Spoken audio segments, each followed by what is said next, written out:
ஒரு அடர்ந்த காட்டில் அணில், முயல், குரங்கு, எலி மற்றும் சில நண்பர்கள் மகிழ்ச்சியாக வாழ்ந்தனர். ஒரு நாள் அவர்கள் காட்டின் மறுபகுதிக்கு செல்ல முடிவெடுத்து புறப்பட்டனர். காட்டுப்பாதையில் நடந்து சென்றபோது வழியில் அகலமான ஒரு ஆறு குறுக்கிட்டது. படகில்லை, ஆற்றைக் கடக்க வழியும் இல்லை. ஐயோ, இந்த ஆழமான ஆற்றை எப்படி நாம் கடப்பது என்று அனைவரும் கவலையடைந்தனர்.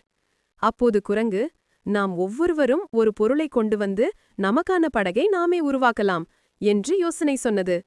அதன்படி அணில் பெரிய காய்ந்த இலைகளை கொண்டு வந்தது.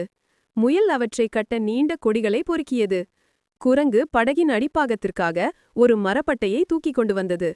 எலி ஓட்டைகளை அடைக்க சிறு பசையை கொண்டு வந்தது. அனைவரும் ஒன்று சேர்ந்து தங்கள் பலத்திற்கேற்ற வேலைகளை செய்து வெற்றிகரமாக ஒரு சிறிய படகை உருவாக்கினர். பின்னர் அனைவரும் அதில் ஏறி குரங்கின் உதவியுடன் பத்திரமாக ஆற்றைக் கடந்து மறுகரையை அடைந்தனர். நீதி: தனியாக சாதிக்க முடியாத காரியத்தை கூட ஒற்றுமையுடன் சேர்ந்து உழைத்தால் எளிதில் சாதிக்கலாம். ஒற்றுமையே பலம்.